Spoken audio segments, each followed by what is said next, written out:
4 weeks ago, they put out details on the carbon tax. Since then, they've had a forestry agreement in Tasmania. They've signed the Malaysian agreement. Aged care's to come, disabilities. Healthcare. Sorry? Healthcare. The healthcare thing now, of course. Julia Gillard has said this is the year of delivery, and Malcolm Farr took her on about one aspect of that during the week. Here they are. You nominated this as the year of delivery. Are you open to the charge now that you've downgraded your ambitions in health and in asylum seekers simply to make it the year of delivery, to deliver something? Just explain your question to me, Malcolm. What do you say has been downgraded? Well, there's huge differences between what your predecessor said should be done in the health area and what you've just outlined now. Well, I'm challenging the premise of your question.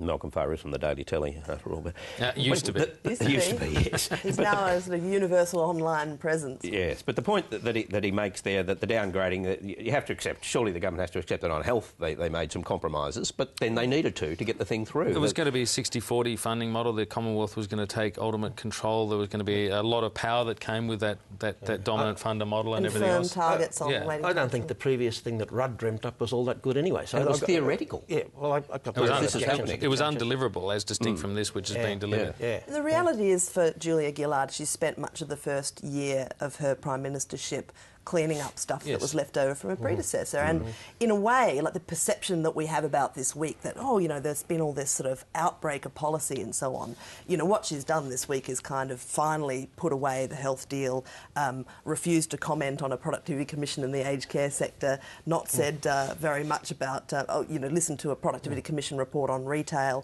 and, you know, and downplayed the possibility that we might get a fast train. And we're all like, oh my God, what a week of policy. I mean, the woman's got a breathing space, I think, this week more than anything else. And it tells you about, you know, it tells you a lot about the environment of the last year when we look back at this week and think it's been a massively constructive week of policy. Yeah.